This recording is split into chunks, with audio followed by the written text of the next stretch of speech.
Assalamualaikum warahmatullahi wabarakatuh.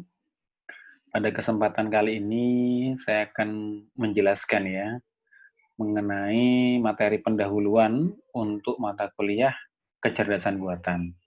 Kita akan belajar konsep dari AI itu sendiri dan penerapannya dalam kehidupan sehari-hari. Di latar belakang sendiri dari AI yaitu merupakan ini hasil dari rasa keingintahuan dan kreativitas manusia gitu ya, di mana mendorong manusia untuk bisa membuat sebuah mesin yang menyerupai dirinya sendiri. Bukan dari aspek fisik ya, bukan dari badannya, bukan dari biologisnya gitu ya, melainkan dari aspek akal budi atau pikirannya, kemampuan berpikir gitu ya, kemampuan problem solving. Jadi ketiga aspek ini bisa dikembangkan gitu ya, dari sebuah mesin memiliki 3 aspek tadi. Tentu nanti dengan penerapan knowledge base ya, jadi mesin-mesin tersebut harus diberikan pengetahuan dan juga mekanisme tertentu untuk seolah-olah berpikir seperti layaknya manusia. Itu yang melatar belakangi terciptanya artificial intelligence ini.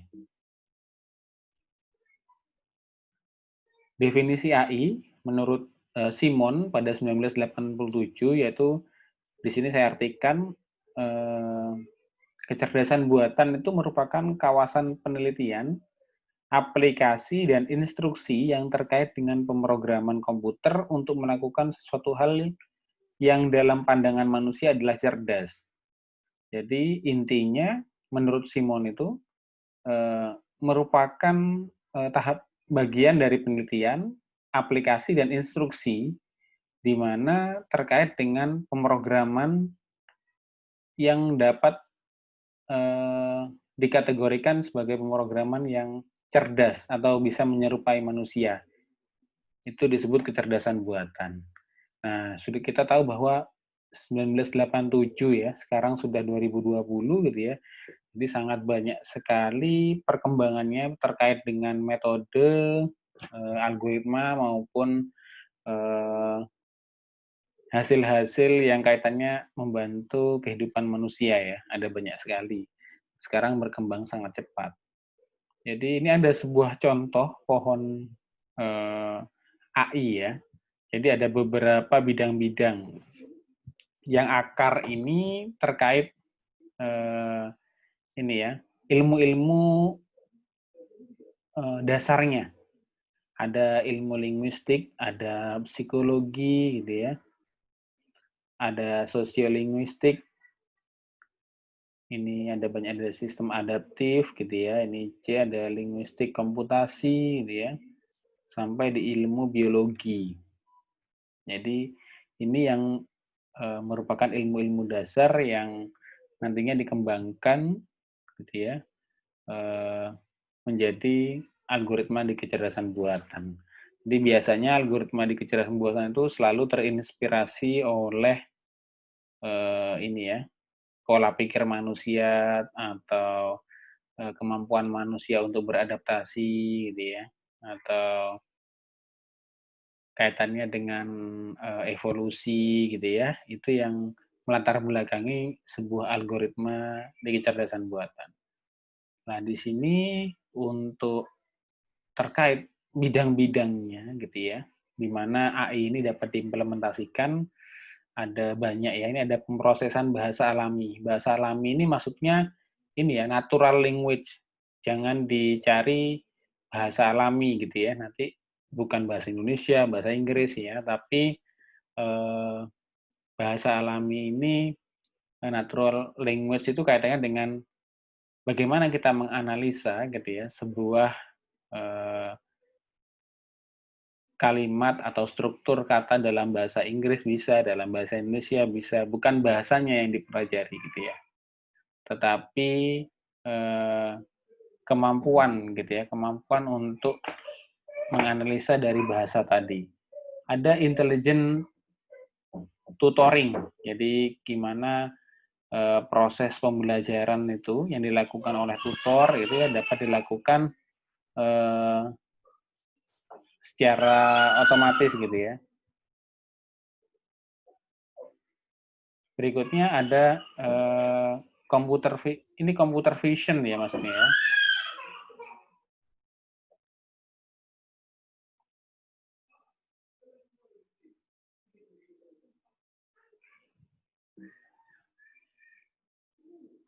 Jadi computer vision ini terkait dengan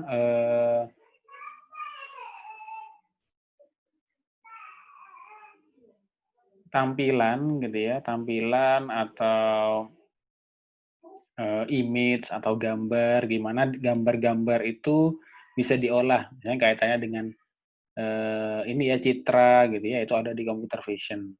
Sistem pakar ini sistem yang dia dapat ini ya menyelesaikan suatu permasalahan atau problem solving gitu ya, berdasarkan pengetahuan atau knowledge dari pakar. Ada pemrograman otomatis, jadi gimana sebuah program itu atau sebuah sistem itu dapat berjalan secara otomatis gitu ya. Triggernya otomatis, tidak perlu diklik, misalnya diklik kita meminta kita melakukan enter atau melakukan pemilihan proses, bukan seperti itu. Jadi dia mengidentifikasi bahwa oh misalkan ini sesuai maka dia harus hidup ini mesinnya atau aplikasinya tersebut gitu ya. Berikutnya ada logika gitu ya. Logika fuzzy ini sudah lama juga ini. Ini untuk mengidentifikasi gitu ya atribut-atribut yang dasarnya samar. Jadi makanya fuzzy. Fuzzy itu kalau dalam bahasa lainnya itu artinya kabur. Jadi misalkan begini, orang itu menurut saya tinggi, si A menurut saya tinggi, tapi menurut si B belum tentu A itu tinggi. Bisa saja karena B itu lebih tinggi, maka menyebut A itu pendek. Nah, jadi seberapa tinggi si A itu, nah itu ada derajat ini ya, keanggotaannya nanti. Jadi tingginya berapa sih sebenarnya bobotnya, atau nilai tingginya berapa tinggi, ya, gitu ya. Jadi biasanya sekarang banyak digunakan di berbagai macam alat rumah tangga pun banyak seperti ini ya mesin cuci gitu ya sekarang ya tinggal kita masukkan jumlah bajunya, deterjennya akan secara otomatis dan dia akan mengidentifikasi misalkan kotornya tidak terlalu kotor maka dia akan cepat selesai misalkan. Berikutnya komputasi neural. Ini maksudnya neural network ya. Nanti banyak dipelajari juga mengenai jaringan saraf tiruan. Itu terkait bagaimana kita menyelesaikan sebuah problem solving gitu ya, algoritma jaringan saraf tiruan yang pada prinsipnya terinspirasi oleh bagaimana sebuah saraf manusia itu bekerja. Ada robotika ya terkait dengan ini ya implementasi di bidang robotik gitu ya. Ada pemahaman ucapan. Ini biasanya voice recognition ya. Sekarang banyak digunakan, misalkan Google, misalkan kalau di Apple itu Siri gitu ya.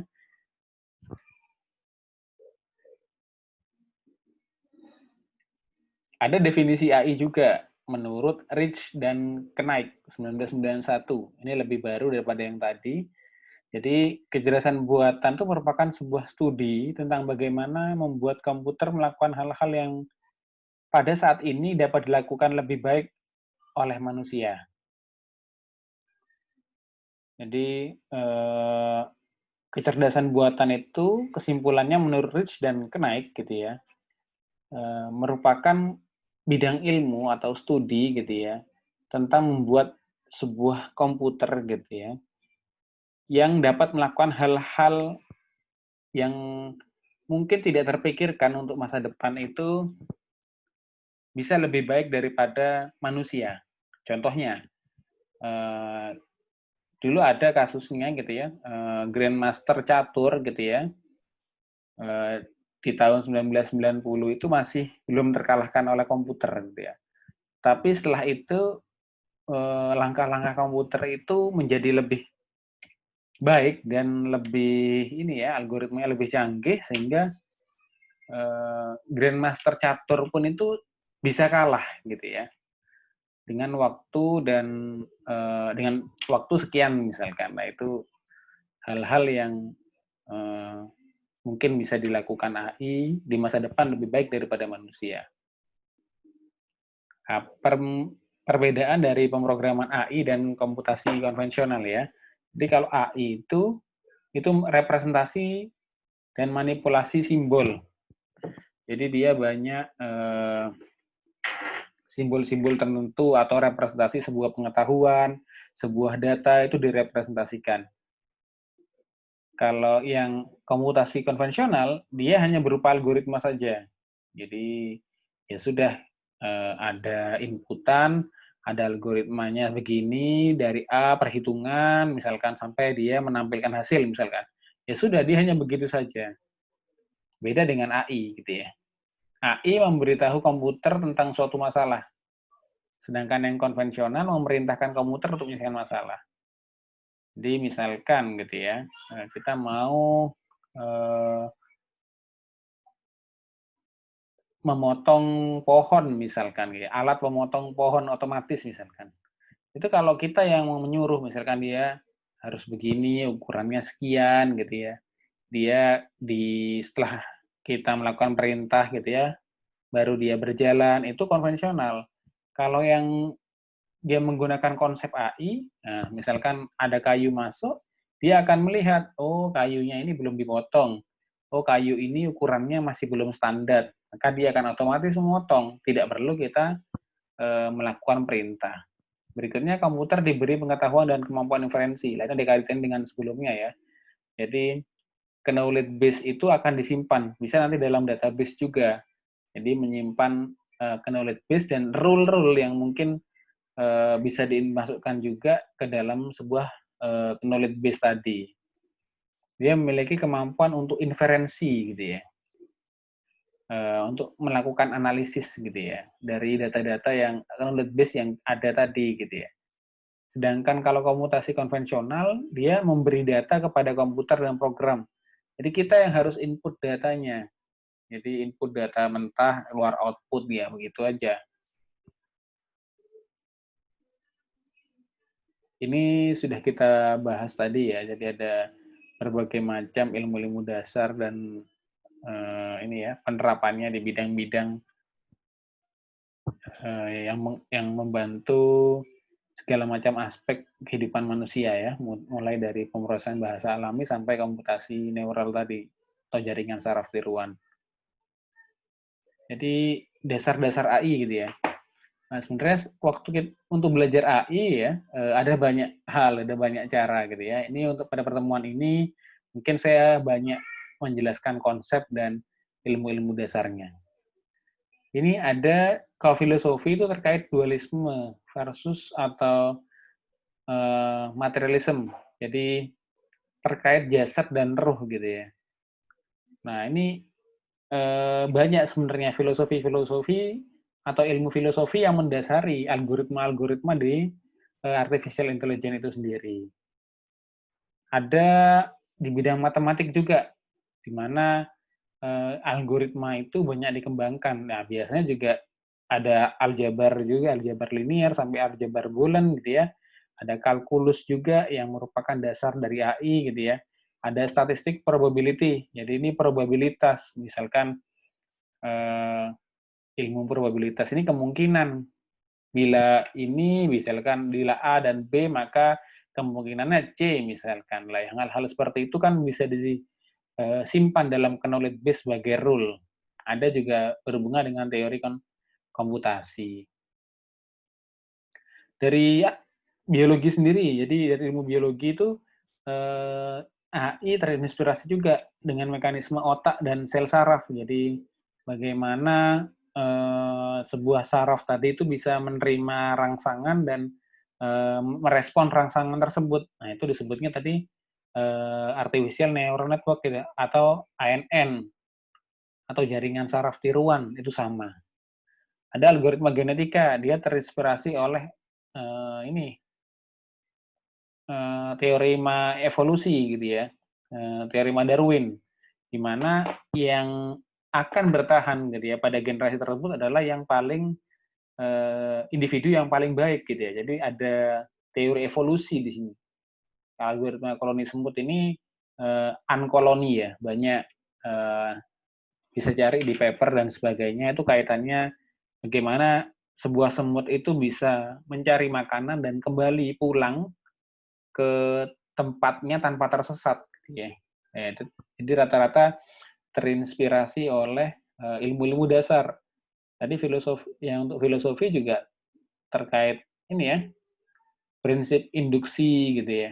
Ada terkait ini ya, means and analysis, keterkaitan antara pengetahuan dengan aksi yang dilakukan manusia misalnya. Misalkan pengetahuannya A, apa yang akan dilakukan manusia. Lah itu disebutnya mean and analysis. Ada confirmation theory, ini pengetahuan yang dibentuk dari kalimat yang dibaca. Jadi misalkan ada kalimat A, ada kalimat B gitu ya, maka kita bisa menyimpulkan sesuatu gitu ya. Ada dasar AI juga ini ya, terpengaruh oleh atau didasari oleh ilmu psikologi, ada kognitif, ada ilmu linguistik tadi bahasa. Jadi ini banyak digunakan di ini ya, kayak surat kabar digital saat ini itu biasanya mereka sudah menggunakan mesin ya, mesin mencari berita otomatis, mereka lalu mengenerate berita otomatis gitu ya. Dari bahasa-bahasa dengan keyword-keyword, dengan tagar-tagar tertentu gitu ya. Itu ilmu linguistik. Ada computer engineering, gimana membuat artefak dari AI. AI juga berperan dalam computer engineering. Jadi sekarang proses computer engineering menjadi lebih ini ya, lebih modern lagi, lebih cepat ya, berbeda dengan mungkin proses dulu ketika mungkin bahasa pemrograman masih sangat sederhana seperti tingkat rendah ya, Visual Basic, Pascal gitu ya. Itu juga saat ini juga banyak digunakan AI dalam computer engineering. Untuk ekonomi juga begitu. Ini banyak ada probability tadi juga termasuk ilmu ekonomi, ada decision theory itu juga ilmu ekonomi, utility theory gitu ya. Itu juga merupakan bidang-bidang di ekonomi. Ada karakteristik program AI. Jadi dia memiliki beberapa karakteristik ya, yaitu yang pertama mengelola data secara simbolik. Jadi data-data tadi gitu ya biasanya juga disimbolkan tertentu gitu ya dan disimpan ke dalam complete base. Proses pencarian dan pemilihan. Jadi ada proses searching biasanya. Dia mencari sesuatu dari data tadi lalu memilih solusi yang terbaik misalkan. Ada informasi ini ya tidak tepat atau tidak jelas diformulasikan secara matematik. Jadi ini kaitannya dengan fuzzy tadi ya. Kita juga biasanya dari informasi yang kabur atau belum jelas nilainya, kita bisa ini ya, memberikan nilai yang pasti gitu ya. Dengan fuzzy sehingga bisa diproses melalui proses inferensi menjadi sebuah ini informasi yang berguna bagi manusia. Ada semantik ya, jaringan semantik ini mirip jaringan saraf gitu ya. Jadi ada alur masukan, ada proses gitu ya, ada di outputnya juga. Berikutnya ada solusinya cukup. Jadi AI itu tidak harus solusinya optimal. Sebagai contoh begini, misalkan untuk optimal ya kita butuh eh, melakukan iterasi atau perulangan pemrograman gitu ya untuk mencapai ke solusi terbaik itu mungkin butuh waktu 3 hari. Misalkan coba kita kaitkan dengan pencarian, misalkan pencarian tempat kah, pencarian itu kan terlalu lama kalau kita harus mencari yang optimal. Berarti kalau kita dirasa sudah cukup hasil ada threshold ya namanya batas nilai yang sudah cukup maka tampilkan saja solusinya ya. Itu AI. Ada penggunaan fakta dan aturan dalam jumlah besar. Ya, ini knowledge base tadi dan rule. Nah, ini ada meta knowledge. Ya, ini kaitannya bagaimana knowledge base itu diakses ya. Nah, cabang-cabang AI itu ada banyak. Ada terkait game, sekarang banyak digunakan. Speech recognition, seperti tadi Google Voice ya, dan Siri di Apple ya, itu sama. Dan natural language processing, jadi terkait bahasa ya. Jadi menganalisis sebuah bahasa untuk menjadi informasi yang lebih berguna. Ada yang computer vision, jadi kaitan dengan image processing gitu ya. Machine learning, di mana mesin itu melakukan proses pembelajaran. Jadi neural network itu merupakan dasar dari machine learning. Salah satu metode di machine learning. Itu merupakan metode yang banyak sekali nanti klasifikasinya dari metode-metode di machine learning. Nah, di jaringan saraf tiruan, neural network, ada automatic programming, ada automatic reasoning, gitu ya. Di mana ada berikutnya ada sistem pakar, jadi di mana sistem seolah-olah bisa mendiagnosa ya, atau memberikan eh, keputusan layaknya seorang pakar. Berikutnya robotika, terkait robotik ya, implementasi robotik itu dengan penambahan kecerdasan buatan. Ini ada tugas praktikum, jadi untuk minggu ini karena masih banyak teorinya, jadi Anda diminta untuk mengerjakan dan membuat sebuah artikel gitu ya. Yang pertama, menurut Anda seberapa penting AI untuk kehidupan manusia? Ini berikan justifikasi Anda seperti apa, berikan juga ke contohnya dan juga mungkin eh, implikasinya di kehidupan manusia juga seperti apa. Lalu yang kedua, beri contoh dan jelaskan mekanisme AI untuk masing-masing kategori. Tadi ada mulai game ya. Contohkan, misalkan penerapan AI di game itu seperti apa sih mekanismenya juga. Misalkan data yang dibutuhkan apa, kira-kira ada proses apa di game itu, sehingga dia membedakan dengan game yang menggunakan artificial intelligence dengan yang game biasa gitu ya. Sampai ke proses robotika. Jadi nanti tugas praktikumnya dikumpulkan melalui MMP di praktikum. Nah, ini ada, kita sampai ke slide terakhir ya. Jadi sebenarnya tujuan pendidikan itu untuk mempertajam kecerdasan ya, memperkukuh kemauan serta memperhalus perasaan. Jadi ini menurut Tan Malaka ya. Jadi ini kalau kaitannya dengan AI juga bukan berarti sebuah komputer itu mampu untuk menggantikan manusia gitu ya, tapi justru untuk membantu segala aspek di bidang eh, kehidupan manusia. Mungkin sekian yang bisa saya sampaikan, kurang lebihnya mohon maaf. Assalamualaikum warahmatullahi wabarakatuh.